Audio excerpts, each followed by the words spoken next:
nature, and poetry itself are the key themes in the poems of Emily Dickinson. Emily Dickinson is known for writing objectively and frankly about death. Neither sanitized nor romanticized, her accounts of death and dying often chronicle the moment a living person ceases to exist, the moment of unbecoming. Death is simply an ending of life. In many poems, she refuses to look away from a person who's died. Arguably the best known of her poems on this topic is Because I Could Not Stop for Death. What begins as a pleasant, unthreatening carriage ride with the gentlemanly figure of death becomes something cold and lonely by the end of the poem. The speaker has gone through a transformation in her understanding of death as welcome and kind, but now sees it as cold and isolating. To a great extent, observing and writing about nature was Emily Dickinson's mission.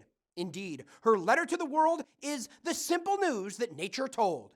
She favored empiricism over faith, experiencing the world of nature, for her and in her work, as a sacred act.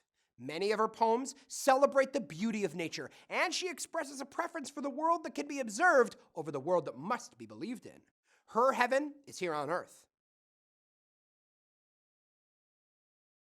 In It's All I Have to Bring Today, the speaker's heart is filled by what she sees around her: meadows, fields, clover, and bees. The speaker in I Taste a Liquor Never Brewed goes further and is completely intoxicated by the dew, the air, and the blue of the sky. As a keen observer, she not only loves nature, but also describes it with keen accuracy. Finally, Dickinson was acutely conscious of the importance of literature in general and poetry in particular. Fascinated by the capability of the imagination, she considered literature its vehicle, with greater power and potential than anything else in the material world. Dickinson never traveled abroad and rarely left Amherst.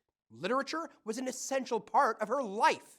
In There Is No Frigate Like a Book, she writes, there is no conveyance, manufactured or natural, like literature. In It's All I Have to Bring Today, she asserts her poem is capable of bringing the reader all the beauty of nature. Not surprising, Dickinson praises the power of poetry over prose.